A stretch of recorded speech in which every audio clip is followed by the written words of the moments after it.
Welcome back mga ropa, kwentuhan muna tayo. Pag-usapan natin ang laban sa pagitan ng kupunan ng Golden State Warriors kontra sa kupunan ng Dallas Mavericks. Napakagandang laban ito mga ropa, rival sweep pa rin sa NBA at rival nga ang dalawang kupunan na to. Sobrang solid ng pinakitang performance si Stephen Curry mga ropa, tumataginting na 38 points at 8 3-pointers na napasok ni Stephen Curry dito sa game na to. Nakipagduelo siya kontra sa super rookie na si Cooper Flag. Sobrang ganda rin ang performance na ginawa dito ni Cooper Flag. Sobrang halimaw, pati si Klay Thompson mga ropa ay nilabanan dito si Stephen Curry. Napakagandang laban nga ang nangyari mga ropa, talagang palitan ng bomba. Intense battle to mga ropa, insane game ang nangyari. Pero doon sa dulo mga ropa, sinira ni Draymond Green ang monster night ni Stephen Curry. Si Draymond Green na nagpatalo dito sa game na to mga ropa. Ngayon hindi ko na ipapaliwanag kung bakit. Panoorin nyo na lamang dito sa video na to kung paano sinira ni Draymond Green ang napakagandang laban na to. Pwede sana manalo ang Golden State dito mga ropa. Kung hindi lang sinira ni Draymond Green ang gabi na to ng Warriors. Ngayon mga ropa, ito ang game analysis at breakdown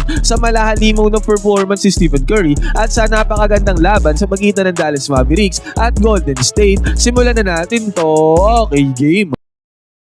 Ang game na to mga ropa ay sinimulan kaagad ng superstar ng kupunan ng Dallas Mavericks na si Cooper Flag. Sa kanyang strong attack mga ropa, pinanis niya ang depensa ng Warriors doon sa may ilalim. At after niya nakasegunda pa ng puntos dito ang Dallas Mavericks. At si Cooper Flag mga ropa, mid-range jumper, floater naman ang binanatan dito. Kaya 6-0 kaagad ang score pagbubukas ng first quarter. Samantala ang unang puntos sa ng Warriors dito sa game na to ay nangyari sa split action play ni Stephen Curry at Draymond Green. Nag-pop si Stephen Curry dito sa may 3-point area at ang unang attempt niya dito sa may 3-pointer mga ropa ay pumasok. Buwan naman ang 3-pointer ni Stephen Curry, basket is good. At after pa niyan mga ropa, another possession ulit ng Warriors dito ulit sa may ibabaw, pero this time gumamit ng screen dito si Stephen Curry na binigay ni Draymond Green. At nagkaroon ng space ulit dito si Stephen Curry, pinokol niya ang kanyang pangalawang 3-pointer at ang kanyang pangalawang attempt mga ropa ay pumasok na naman para kay Stephen Curry. Mainit ang pagbubukas si Stephen Curry sa may first quarter, samantalang nakasagot naman dyan ng Dallas Mavericks. Najee Marshall na naman na nakakuha ng puntos doon sa may ilalim doon sa may paint. Pero grabe naman si Stephen Curry mga ropa, again sinitan ulit siya ng ball screen dito ni Draymond Green. This time mga ropa, napakalayong 3-pointer niya yan, pero halos same spot pa rin, kaso medyo malayo, mas malayo dun sa unang dalawa.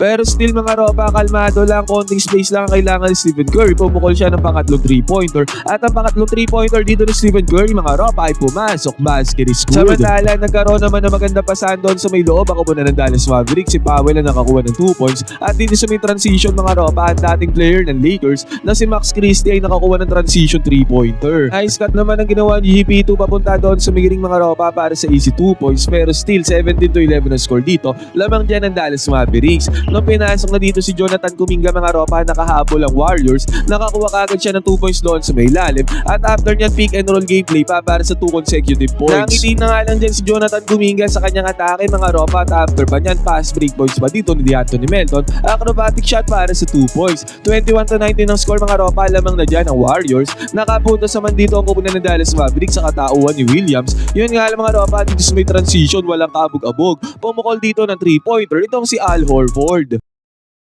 Ang lupit dito mga ropa, umatake si Brandon Bujemski. Pinoy step na move ang kanya ginamit, nakakuha naman siya dyan ng 2 points. Ang mas malupit dito mga ropa, yung commentator si Nabiyang, Pinoy step ang ginamit dito ni Brandon Bujemski. Ina-acknowledge na pala ng mga commentator sa NBA ang Pinoy step na galaw na nag-originate mismo sa Pilipinas mga ropa. Heto, pakinggan natin ang sinabi ng commentators. Nice fake, he ducks in for 2.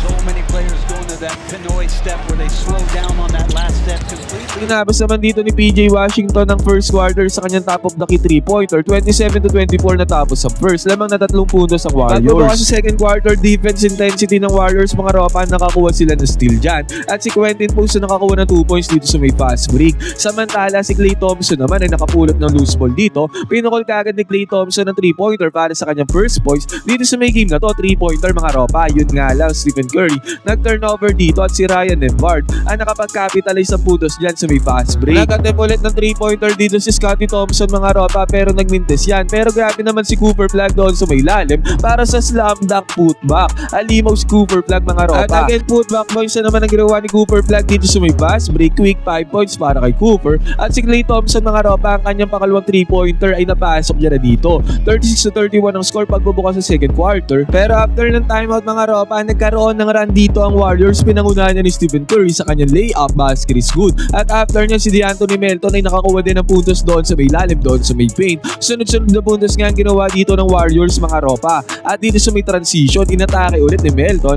ang depensa ng kupunan ng Dallas Mavericks. Hindi sila mapigilan dito sa depensa sa pagkakataon na to. Nagkaroon pa ng alley play papunta kay Jonathan Kuminga mga ropa para sa easy 2 points. Kaya naging 45-39 bigla ang score. Lumamang na dyan ng Warriors. Yun nga lang mga ropa, ang Dallas Mavericks naman ay hindi nagpatalo dito. Open lane para kay Najee Marshall, easy 2 points.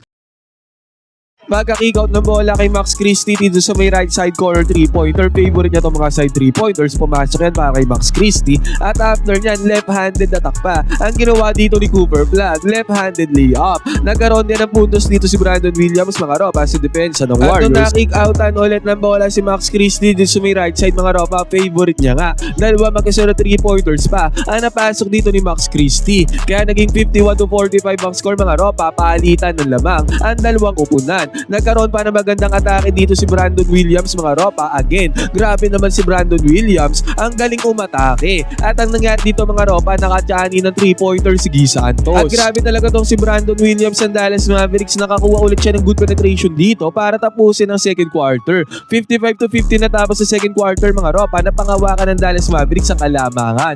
Pagpasok naman ng third quarter, buwan naman ng tear-ups ang ginawa dito ni Moses Moody. Basket is good yan. At ang defense intensity ng Warriors mga ropa ay humigpit ulit dito. Nakakuha sila ng steal. Slam dunk naman ang ginawa ni Brandon Bojemski dito sa may fast break.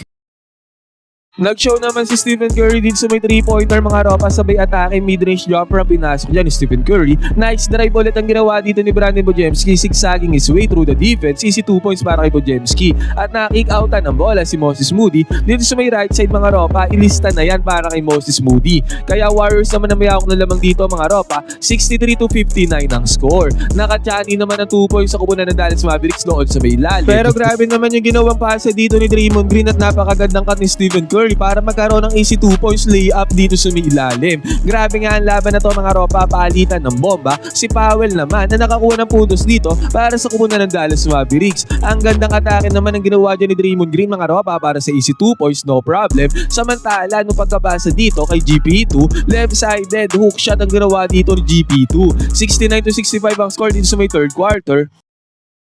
Nagkaroon naman bigla ng 5-point swing dito ang Dallas Mavericks. Najee Marshall dito sa may lalim, dito sa may paint. At dito sa may transition mga ropa, si Max Christie walang kabog-abog. Pumakol ng 3-pointer. Sobrang shooter ni Max Christie mga ropa, kaya sa isang iglap, naging 70-69 ang score. At after pa nito mga ropa, nakakuha pa ng magandang atake dyan si Max Christie para sa easy 2 points. At dito mga ropa, si Stephen Curry na nagawak ng bola para sa Warriors. Gumamit siya ng step back 3-pointer, top of the key. Pumasok ang 3-pointer dyan ni Stephen Curry, easy money. At grabe naman ang ginawa dito ng Dallas Mavericks, alley play sa may transition papunta kay Brandon Miller. Sobrang lupit ni Brandon Miller mga ropa, ang lupit niyang player. Siya yung mini-mentor ni Kyrie Irving mga ropa, kaya ganito to gumalaw. Samantala nagpalitan na nga ng bomba dito mga ropa, si DeAnthony Melton naman ang nakasagot dito, panis ang depensa ni Klay Thompson sa push-off.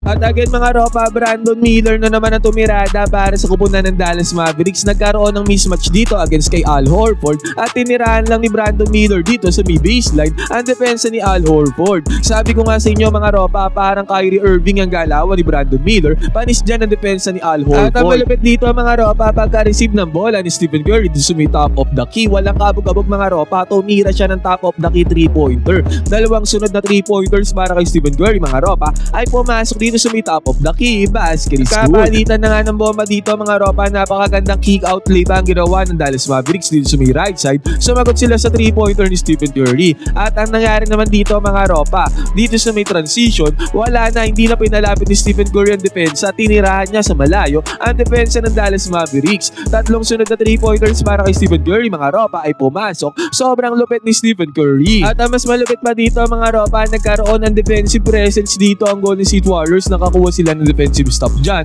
At si DeAnthony Melton na nakakuha ng puntos dito sa may fast break. Basket is good. At after pa niyan mga ropa, another defensive stop na naman ang ginawa dito ng Golden State Warriors. At dito ulit sa may transition mga ropa, this time naman sa may 3-point area mga ropa, bumanat itong si DeAnthony Melton para sa 3-pointer quick 5 points.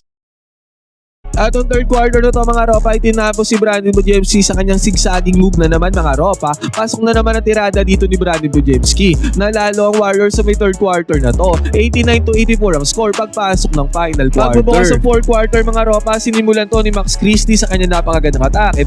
Chris Good. Nakasagot naman dyan ang Warriors mga ropa, palitan pa rin ng bomba. Pagbubukas sa fourth quarter, ang gandang laban nga nito. Nung nakik-outan naman ang bola si Cooper Flag dito sa may top of the key, pinanis niya ang depensa dito ni Brandon Bujemski mga ropa sa may 3-point area. At nagkaroon ng fast break ang kupunan ng Warriors sa katauhan dito ni D'Anthony Melton. At nakakuha pa nga ng another 3-pointer dito si Buddy Hield mga ropa, kaya pagbubukas ng fourth quarter, naging 97-89 pa ang score dito. Yun nga lang, bigla ang nagkaroon ng run dyan ang kupunan ng Dallas Mavericks. Pinangunahan niya ni Cooper Flag mga ropa, at after nyan, nakik-outan pa niya ng bola si Max Christie dito sa may left side 3-pointer, basket is good. At after pa nito mga ropa ay nakakuha pa ng top of the key 3-pointer si Aaron Nemard. Sunod-sunod na puntos nga ang ginawa dito ng Dallas Mavericks. Kaya sa isang iglap, naging 99-96 ang score mga ropa, hawak na ng Dallas sa kalamangan. Nakabawi naman dyan si Stephen Curry ng kanya 2-pointer, basket is good. Yun nga lang mga ropa, 3-pointer na naman ang pinasok dito ng kupunan ng Dallas.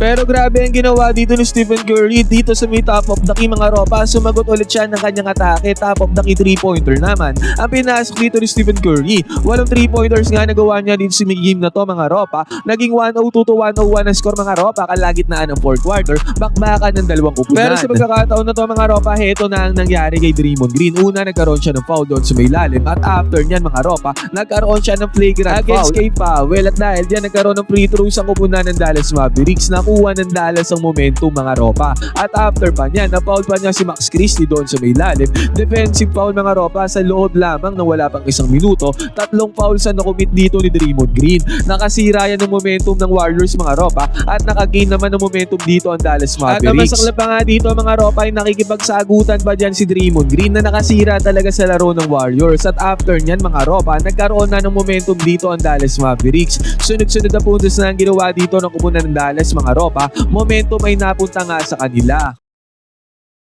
Hindi nakapuntos dyan ang Golden State Warriors mga ropa sa mga huling minuto ng fourth quarter. Kitang-kita natin sa mukha dito ni Stephen Curry ang frustration na mayroon siya dahil sa naging outcome ng laro na to. Monster 38 points ba naman ang ginawa dito ni Stephen Curry mga ropa, at doon nga sa may dulo ay pumapalag pa ang Warriors. Pero nung nagkaroon nga ng altercation dito kay Draymond Green mga ropa, nawala ang laro ng Warriors. Ropa, ano masasabi nyo sa game na to ng Golden State Warriors kontra sa kupunan ng Dallas Mavericks? 123-115 natapos ang score. Nasayang ang monster performance dito ni Stephen Curry. Pwede kayo